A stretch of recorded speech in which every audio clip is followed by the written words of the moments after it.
आवाज ऐकताच तुमच्या लक्षात आला असेल की शेव किती कुरकुरीत झालेला आहे। हा शेव मस्त उपवासाचा शेव आहे। तर करायला साधा सोपा आणि खायला मस्त रुचकर असलेला हा शेव कसं करायचं ते पाहूया। तर इथे मी घेतलेलं आहे भगरीचं पीठ। तर साधारण 3 कप इतकं भगरीचं पीठ घेतलेलं आहे आणि त्याचबरोबर यामध्ये टाकत आहे 1.5 चमचा इतकं लाल मिरची पावडर। तर या ठिकाणी आपण तिखट शेव करणार आहोत, त्यासाठी 1.5 चमचा टाकून घेतलेला आहे। साधं तुम्हाला तिखट शेव नको असेल तर सैंधव मीठ टाकून केलं तरीही चालतो। चवीपुरतं सैंधव मीठ इथे मी टाकून घेतलेलं आहे आणि त्याचबरोबर उकळलेलं पाणी इथे मी घेतलेलं आहे 2 वाटी इतकं। लागेल तसं यामध्ये उकळलेलं पाणी टाकून आपल्याला हे पीठ छान असं तिंबून घ्यायचं आहे। पाणी गरम टाकल्यामुळे या पिठाला छान चिकटपणा येतो आणि शेव छान व्यवस्थित तयार होतो। साधं पाणी टाकू नका, थोडं थोडं पाणी टाकून आपल्याला हे पीठ छान असं तिंबून घ्यायचं आहे। तर या ठिकाणी एकदाच पाणी टाकायचं नाही, पाण्याचा अंदाज घेत घेत आपल्याला टाकून घ्यायचं आहे।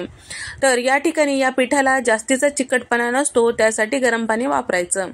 तर सुरुवातीला आपल्याला हे पीठ जे आहे चमच्याने किंवा उलथण्याने मिक्स करून घ्यायचं आहे। त्यानंतर हाताला सहन होईल एवढं थंड झाल्यानंतर छान असं तिंबून घ्यायचं आहे। जास्त घट्ट ठेवायचं नाही पीठ, थोडंसं सैलसरच ठेवायचं। तर भगरीचं पीठ कसं करायचं ते तुम्हाला सांगते। तर जर साधारण 1 किलो भगर असेल, ओल्या कापडाने पुसून घ्यायचं आणि त्याला कोरडं करायचं, म्हणजेच गॅसवर 1 मिनिट परतून घ्यायचं। भगर कोरडी झाली की आपल्याला एका डब्यात टाकायचं आहे आणि त्याचबरोबर 1 किलो भगरीसाठी साधारण 150 ग्राम इतकं साबुदाणा गॅसवर परतून घ्यायचं। छान असं 1 मिनिट परतून घेतल्यानंतर परतून घेतलेला साबुदाणा आणि त्याचबरोबर भगर मिक्स करायचं आणि गिरणीवरून दळून आणायचं। जर तसं शक्य नसेल तर मिक्सरमधून फिरून घेतलं तरीही चालतो। मिक्सरला फिरवल्यानंतर जाडसर वाटत असेल तर बारीक चाळणीने चाळून घ्यायचं। चाळून घेतल्यामुळे छान बारीक असं पीठ तयार होतो। त्या पिठाचे तुम्ही धपाटे, थालीपीठ आणि भाकर हे सगळं करू शकता। उपमा, डोसे आणि त्याचबरोबर आंबोळी, इडली करू शकता। उपवास असला की तेच ते पदार्थ नको असते, तर तुम्ही एकदा जर भगरीचं पीठ करून ठेवताल तर तुम्हाला एवढे प्रकार करता येतील। तर या ठिकाणी हे पीठ मी या पद्धतीने तिंबून घेतलेलं आहे, तुम्ही बघू शकता। जास्त घट्ट ठेवलेलं नाही, व्यवस्थित असं तिंबून घेतल्यानंतर लगेचच आपल्याला शेव तयार करून घ्यायचं आहे। जास्त वेळ पीठ तिंबल्यानंतर ठेवायचं नाही, कारण हे सैलसर होऊ शकतो। तर या ठिकाणी शेव करण्यासाठी इथे मी चकलीचं पात्र घेतलेलं आहे आणि त्याला मधून तेल लावून घेतलेलं आहे आणि शेवाचा जो साचा असतो ते लावून घेतलेला आहे। तर तेल लावल्यामुळे एकदा छान व्यवस्थित असं हे पीठ सरकल्या जाते आणि पिठाचा गोळा जेव्हा आपण शेवाच्या पात्रात टाकतो त्यावेळेस एकदाच उंडा टाकायचा, 2 टप्प्यामध्ये टाकायचं नाही, म्हणजे एकसारखं शेव तेलामध्ये आपल्याला पाडता येईल। तर जेव्हा आपण शेव तेलामध्ये पाडून घेतो त्यावेळेस तेल छान कडकडीत गरम असायला पाहिजे, गॅसचा फ्लेम मोठा असायला पाहिजे आणि शेव तेलामध्ये पाडते वेळेस बाहेरून मधल्या साईडला घना घ्यायचा, म्हणजे व्यवस्थित शेव तयार होतो।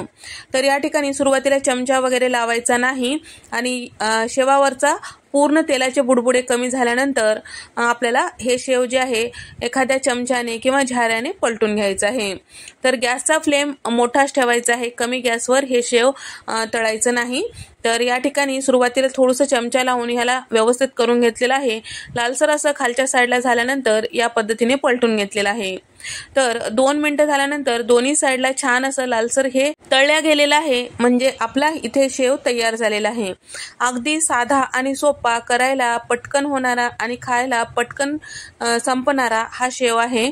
तर नवरात्राच्या उपवासामध्ये खास करून पहा, तुम्हाला नक्की आवडेल। तर नेहमी तेच पदार्थ नको असणार, काहीतरी चटपटीत खायला सगळ्यांना आवडतो। तर उपवासासाठी हा भगरीचा शेव नक्की ट्राय करून पहा। साधी सोपी रेसिपी आहे। याच पद्धतीने सगळे शेव इथे मी तयार करून घेतलेले आहे। सगळे शेवाचे जे घणे आहेत मस्त असं तयार झालेले आहे। मी घेतलेल्या 3 कप भगरीच्या पिठापासून 5 शेवाचे घाणे तयार झालेले आहेत। तुम्ही बघू शकता, मस्त अशी रेसिपी आहे, नक्की ट्राय करून पहा। जास्तीचं साहित्य सुद्धा लागणार नाही, करायला मस्त, खायला अगदी चटपटीत असलेला हा भगरीचा शेव आवडला असेल तर व्हिडिओला लाईक करा, चॅनलला सबस्क्राईब करा आणि तुम्हाला हा व्हिडिओ कसा वाटला कमेंट करून सांगा। अशाच मस्त नवनवीन रेसिपी